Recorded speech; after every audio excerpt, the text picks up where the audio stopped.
Hello friends, I'm Christopher. Today I am going to beautify the base of this beautiful tree here with some creeping phlox and a rock border. Here is our tree. You can see it's nice and cylindrical. Nothing ever grows too well around the base. So I am going to remedy that with a design that I find very attractive. I've seen on some other houses.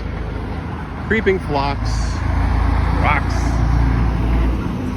As you can tell, it's a busy time in the afternoon on my street, but I wanted to walk around the base of the tree so you can see, we got some roots sticking out. We don't have any shoots coming up. It's a nice healthy tree. When we do this infill, we're not going to put anything right up against the base of the tree, as you don't do that for the health of the bark. Here's what it looks like beforehand. I am working with Phlox subulata. This is an emerald pink, mountain pink, and they grow 12 to 18 inches wide. So I've got them spaced, as you can see, around the base of the tree pretty nicely. The 18 inches will overlap well in between. They'll kind of come to the tree.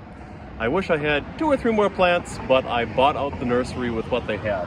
So that's what we're going with. Now we'll spread out the rocks. And here we have the preliminary view. Nice even circle. You can see that I put these mostly circular or ovular rocks standing on edge, so to speak. Pretty tight up to where I want the phlox to be, because when the phlox goes in, it is going to be effectively level with the top of the rocks. And over a year or two, this will gently drape over the rocks and up to the tree and in with each other. And for anyone looking for measurements and things, if you're thinking of doing this yourself, the circumference of my tree here at the base is 85 inches across, and this is just under 350 pounds worth of cobblestone, measuring 4 to 8 inches in diameter. Now I will fill this in with some very loose soil. I have here a soil mixture of my own devising.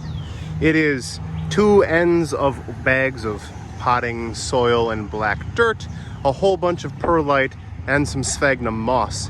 It's my go-to when I'm doing any kind of raised bed, which in a way this is, or anything that I'm planting in, because my native soil is dense clay and I'm looking for proper drainage.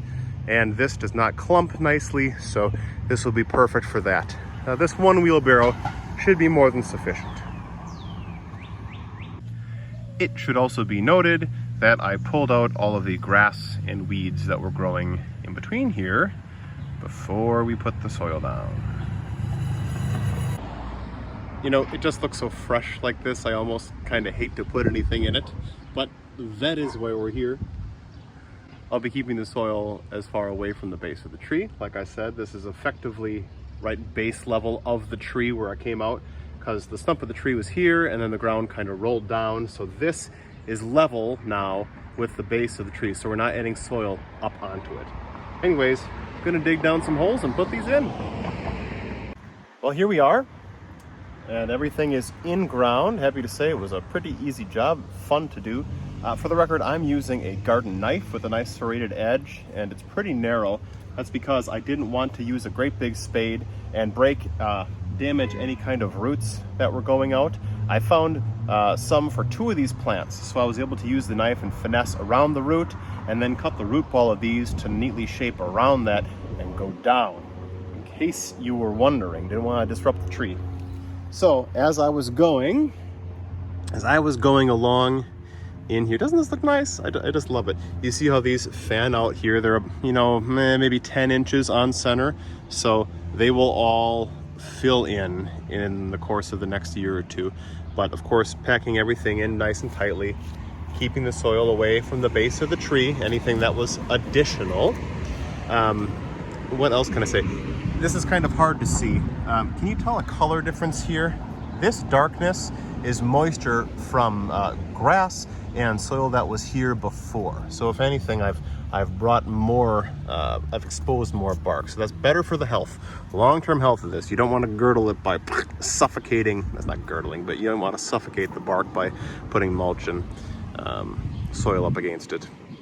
So now, with the extra soil that I have here, I am effectively, going to take spadefuls and pack these in from the front, one by one, just to lock them in, push it down. As it rains, the soil will compact more and get tight, and grass will grow on the outside. That's all well and good.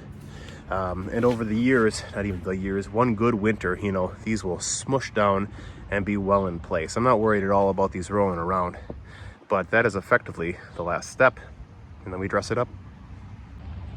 Well, here we are. I'm pretty darn pleased. It was not a long process. One day to go to the store to find the phlox. I went to the quarry, had fun picking out the rocks.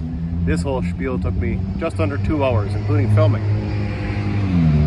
And waiting for cars to pass so I could talk. I can see this in another year or two. Grass will grow up over here. These will grow together.